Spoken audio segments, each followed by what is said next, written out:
Yo, what's going on, guys? Crispy Flakes here. Welcome to Extra Crispy. For today's video, we got a video about Hoops Reference titled 2020 NBA Mock Draft. So I'm not gonna lie, man, of course I know, the top guys in the draft class, like Cole Anthony, James Wiseman, LaMelo Ball, obviously. But I don't really, mess with college basketball heavily until March Madness. That's just when I really get into it and stuff. So, yeah, I'm very curious to see some more of the top names. Of course, Anthony Edwards is another one.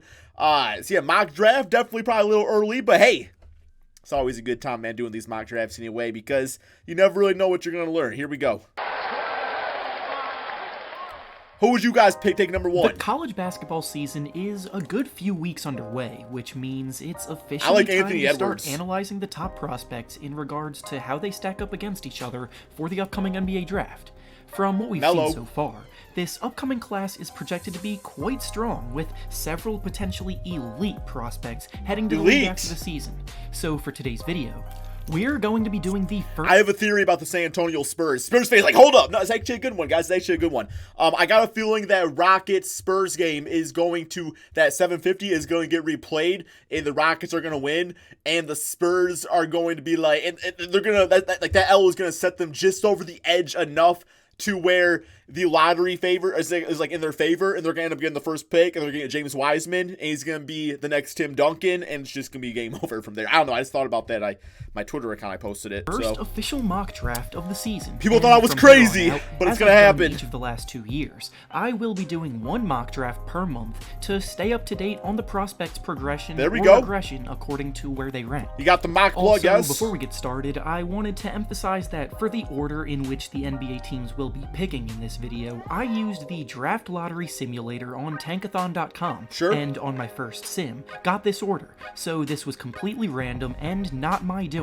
Also, before we start, make sure to like the video and subscribe to the channel, as all support is very much appreciated. Now, with that being said, let's begin. We're going to start at the bottom of the lottery and work our way up to the highly anticipated number 1 pick. So with pick number 14, the Sacramento Kings select Vernon Carey Jr. They need a center, so sure, why not? After looking around at other mock drafts from other publications, I've come to realize that I'm probably higher than most are with Carey, with the biggest worry from scouts being about his defense. But I'm willing to be I don't know if that's... if he got a bitch-ass defense, him with, Marvin Bagley could be a little wonky of a fit. With these concerns this early in the season.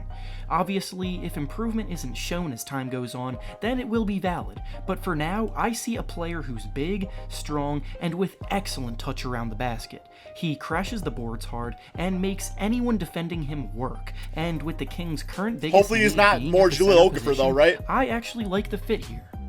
Next, with the 13th pick in the draft, the Portland Trail Blazers select Jeremiah Robinson-Earl from Villanova. What position is he? The Blazers' lack of forward depth this season has killed them, and Robinson-Earl's game should mold perfectly into the way NBA basketball is played today. Robinson-Earl doesn't need the ball in his hands to make an impact, which is perfect alongside two of the premier shot creators in Lillard and McCollum. He spaces the floor with a smooth outside shooting stroke, he's versatile on defense, he's got some good tools out there. Being a bit undersized, is a big, strong body that rebounds the ball very well. He's got decent athleticism, and while he may not be the flashiest player you'll watch, he's very fundamentally sound with a high IQ for the game. Hey, sometimes that's all you need. Next, with pick number 12, Obi Toppin, that's a cool name. Oklahoma City Thunder select Obi Toppin from Dayton. Yo, Toppin is one of the biggest early name. risers up draft boards this season, as his performance at the Maui Invitational put scouts across the country on notice. The sophomore forward is lighting teams up in almost every imaginable way, filling box scores, and putting on a show on a game-to-game basis. If you don't guard him with a big man, he'll use his skill in the post to get his shot off over smaller defenders, and if you put a big on him, he's too quick off the dribble. On top of that, like the perfect his guy. Three-point stroke is much improved from last year, and on 3 attempts per game so far this season, he's shooting 50% from 3. If he keeps this up, there's no doubt in my mind he'll be a lottery pick come June, because he's off to a terrific start. Sounds like it. Next up, with the 11th pick in the draft, the Orlando Magic select Josh Green from Arizona. Josh Green's profile as a prospect is being made on the defensive end of the floor, as he's already shown to be one of the better defenders in college basketball out on the wing. He's locked in on defense every possession. There you go, that was crispy, man, damn! He's always pressuring the ball handler, making smart rotations, forcing turnovers, and maintaining a high level of energy. Offensively, he's not the most creative player, but he's done well as a spot-up shooter so far, and makes smart... Yeah, he seems like potentially 3-and-D worthy. 3-and-D worthy. Points. He has high 3-and-D potential with strong upside, making him a firm lottery pick. Maybe the next Matisse Thybulle. Up next with pick number 10, the Washington Wizards select RJ Hampton, who is playing in Australia.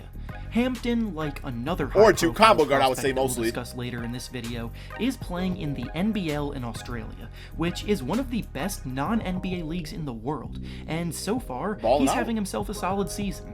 He's a combo guard that can score off the dribble, shoot from the perimeter, and has even impressed scouts with his playmaking for teammates. He's got good length. Playing against grown men on a regular basis has been good experience for him, and should help him adjust to the NBA. Look how small that court is. Damn. With the 9th pick in the draft, the San Antonio Spurs select Isaac Okoro from Auburn. Now, usually when you think of lottery picks, you think of guys that are #1 options on their teams and go-to guys to make big plays, but that's not necessarily what Okoro brings to the table.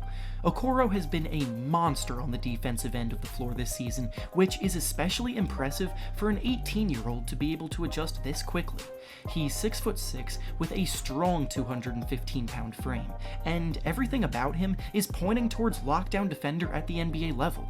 Offensively, he's an amazing finisher on 2-point shots, making 72% of them, but he does right there. on his perimeter shooting. The Spurs seem like the perfect landing spot for him, and Coach Pop would be able to turn him into a kind of giving me Stanley Johnson vibes, but yeah, Popovich could definitely, he could make Stanley Johnson even a good basketball. Well, I don't want to say good, better. He'd make him better. Role player.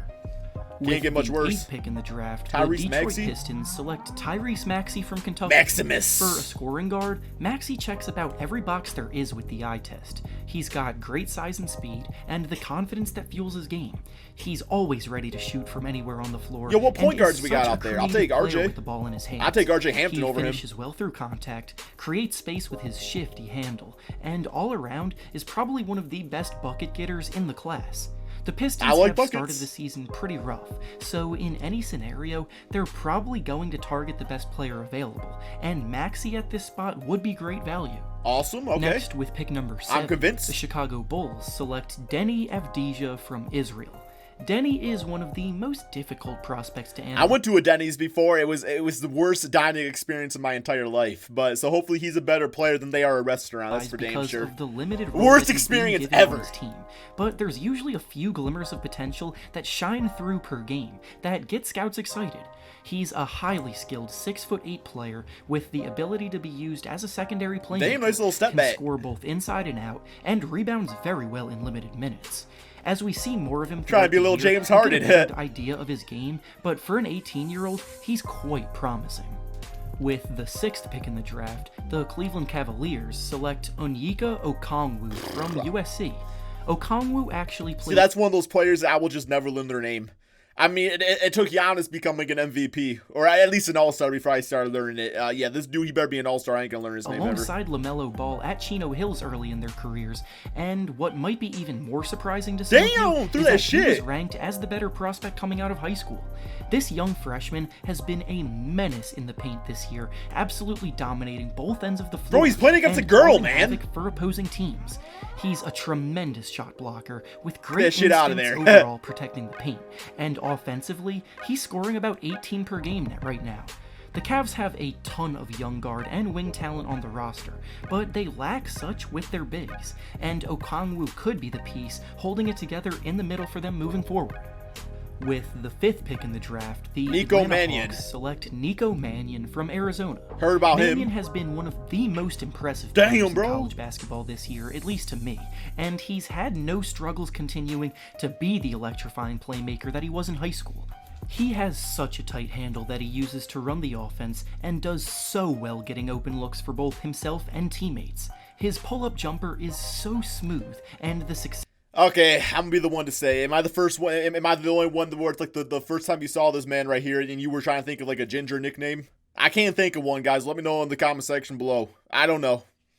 I was like, okay, he's obviously ginger, you know, elephant in the room. What's a good nickname that correlates with that? Success that he finds at that shot tells me that he'll be able to score at the soulless one instead of the chosen and one. His shooting percentage of 52% from the field, maybe that's mean. It probably is. From three are perhaps most impressive of all. In a similar light to the Lillard and McCollum backcourt in Portland, putting Mannion alongside Trae Young in Atlanta could make for one of the toughest shot-creating backcourts in the league down the line. With the fourth pick in the draft, Cole the Anthony. New Orleans Pelicans select Cole Anthony. I would trade Drummond for him North right Carolina. now. This draft class is very much point guard heavy, because it just so happens that several point guards in the class are top tier talents. Not only has Cole Anthony been averaging about 21 points per game That's who I want. UNC this season, but he also seems to already have become a leader out on the floor as a freshman. He stays very positive on the court and leads both by example and by encouraging. Ooh, he's got that hit factor. And the team looks to him to make a play when a play needs to be made. I like him, man. I like him a lot. Leadership is something that can't really be taught, so along with all of his talent, that's a huge plus for Anthony, who hopes to be running the show of an NBA team in his future. Next, with the third pick in the draft, I swear, if the Golden State Warriors get James Wiseman, I'm quitting basketball. They do not deserve a freaking lottery pick. Like, you guys have been freaking super team for how many years now, and little Steph Curry and Clay is out for a bit, and y'all get James Wiseman? Come on, man. I swear I'm going to be so freaking angry if they end up getting this man on their team.